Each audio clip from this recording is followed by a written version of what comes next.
Well, this was unexpected. Hello and welcome to RetroBreeze, and today I'm super excited to receive this package. This is from Droix? I'm not sure how to say it, but from Droix. And this is something that I was really skeptical I would actually receive in the time that I was told I would receive it. But actually I received it, I think like a week before they said. So inside this package is the Retroid Pocket 2 Plus. That's right, the ultra rare portable that everybody's trying to get their hands on right now. It's right here. I ordered this maybe 5 days ago. I think actually maybe 4 days ago. And it's here. That's crazy. Now, the price is a little more expensive on Droix, but not to worry, it's not too much more than the price on the Retroid site, and you're actually going to get this in a reasonable amount of time. So I'm going to go ahead and start with the unboxing with my trusty, super cheap utility knife. I'm just going to cut right into this.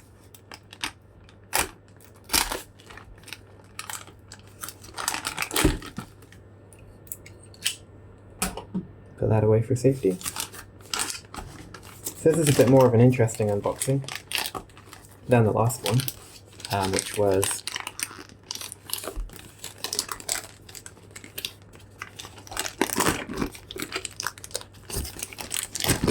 the Ipega. So you can see right there, the Retroid Pocket 2 Plus is in the box. And I ordered the 16-bit version. So there's a lovely thank you note from Droix. And we're going to open this up. And, the usual stuff. And so here it is in this box, the Retroid Pocket 2 Plus. So let's open it up. Alright, here we go.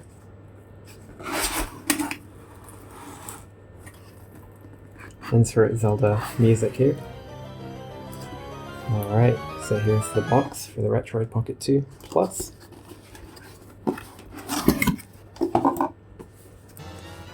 Here it is. Wow, that's a really nice, really smart looking box. So you can see the 2 Plus up here. The A75 plus E55 processors. 2.4 and 5 gigahertz Wi-Fi. This is really exciting for streaming. Touchscreen, which makes the Android operating system actually useful. And OTA updates, which they have done several of actually since the release of this device.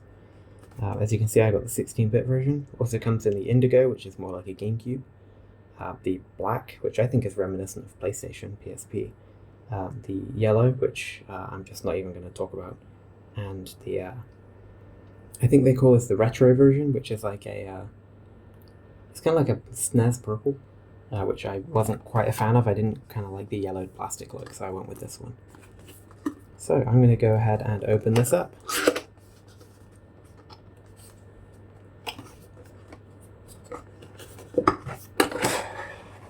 And here it is, the Retroid Pocket 2 Plus in all its glory.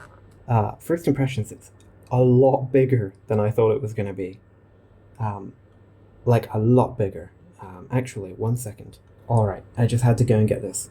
Here's my RGB 10, the RGB 10 Pro. So it seems to be about just over half a centimeter shorter, and man, over a centimeter taller, I think. Wow, yeah, it's much, much bigger than I thought.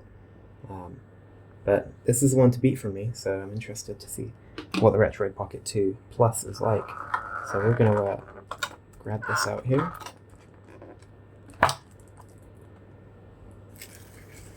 Put this to the side and take a look.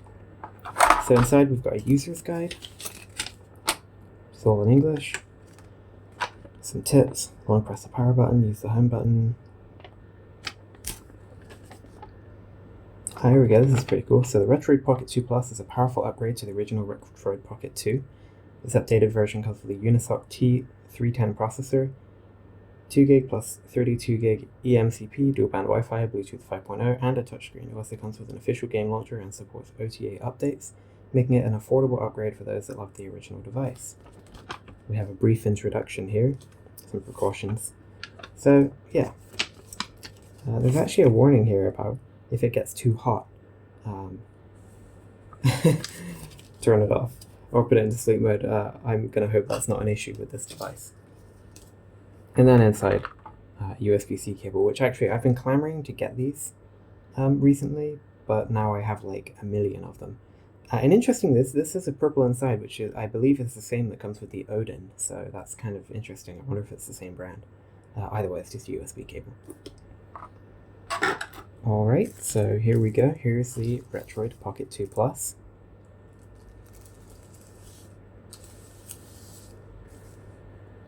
So it looks like we have a screen protector on top here, which I'm kind of bummed about because I just ordered one. But that's fine. Put that to the side. And here is the Retroid Pocket 2 Plus. Wow, it's pretty weighty actually. I know actually it's not. It's lighter than my, I think it's lighter than my RGB 10. Wow, what a nice looking device, really. It feels so solid though, like feels really, really high quality. Really good kind of construction here. So let's take a look. The triggers are so nice. Oh my goodness. So you might have noticed I have kind of a thing with triggers. If they're too clicky and loud, I really hate them, but these are just wonderful triggers with a slightly clickier L1 and R1. Oh, but that sounds amazing. This is so nice. I'm shocked. I love this so far. So you got your left analog stick. This is just a switch light stick. I actually have another one of these right here, a white one. And a really nice size D-pad actually. Is this the same size as the RGB 10? It's bigger, definitely bigger. Bigger than the RGB 10. Sorry, I'll move that out of the way. So this right analog slider is kind of a bit controversial. Some people really don't like it. Yeah, I guess it's kind of weird. I don't really know why they would do this. I would definitely prefer like a full stick. I'm gonna assume somebody's gonna mod a full stick into this, and I might actually consider it, but I mean, I grew up with the 3DS. Oh, not grew up, jeez. I had the 3DS and the PSP, so I'm kind of okay with this. I'm not gonna lose any sleep over it. It definitely has like a feeling of like 8 directions. I know it's like a full analog stick, like a 360-degree stick, but it feels like it's 8-way. And then this analog stick's fine. It's a little kind of, can you see in there? A little bit of construction in there, if you know what I mean. I would have liked to see that hole tightened up a bit so that we could actually like not see this little gap. That's kind of weird, but that's a small nitpick. And as for the face buttons, oh wow, those are nice. Now I've heard people say these are kind of similar to the RGB 10. And I guess I would agree, kind of. Yeah, I would say they are. But these have a much more of a clunk, whereas the RGB 10 is a bit more. It's more of like a kind of like a click. This is more of a clunk. It's like they're quite heavy buttons actually. Really solid feeling, really good feeling though. Really good. So on the bottom here we've got our headphone jack and our SD card slot, which I'm now officially out of SD cards, so I need to get another one. So that's fine. Yeah, I've heard other reviewers say this thing is a pain. Jeez, confirmed, that's a pain. Nothing on the side, nothing on the other side, and I like this. I like this very, very clean design. And then up top, micro HDMI out, USB-C, volume keys, which I love my RGB 10, but I wish it had volume keys. So here are the volume keys and the power button. I guess I'm going to power on for the first time. So first power on. Rumble there. Retroid Pocket 2 Plus.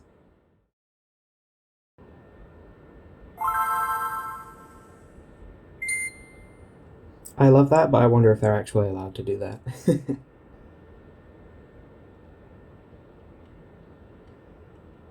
Alright, here we are into the Retroid Pocket 2 Plus startup. So I'm actually not going to do this right now because there's kind of I want to follow Russ from Retro Game Cores, his setup guide is so comprehensive, I don't really see any point to do anything other than that.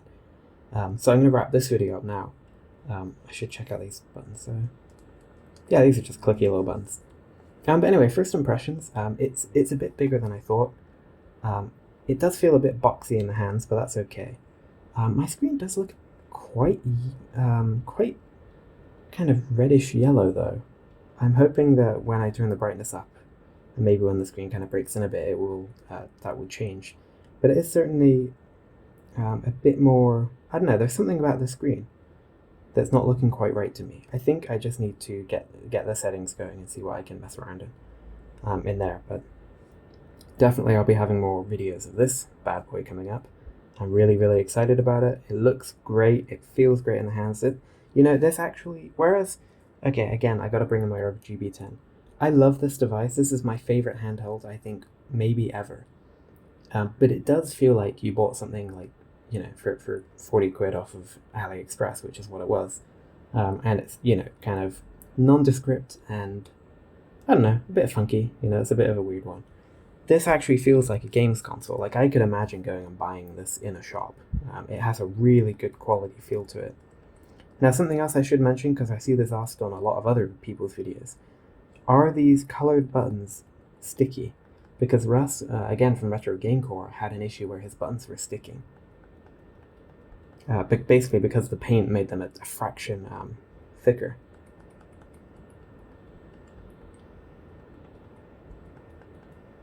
No, mine are not sticking. I will say the only thing I notice right offhand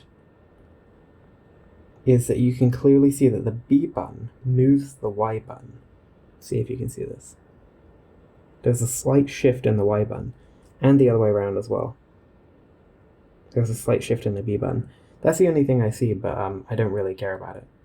The other thing is these sticks aren't clicky. I really wish they had L3 and R3, but overall though, this looks great, and yeah, it just looks great, really. I'm so excited to give it a try. I'm really excited to make some videos about it. I know people are really interested because it's really hard to get hold of right now. So yeah, looking forward to trying out the Retroid Pocket 2 Plus a little bit more in the coming days. Thanks for watching my unboxing. Keep an eye out for my further impressions and review, and RetroBreeze will see you next time.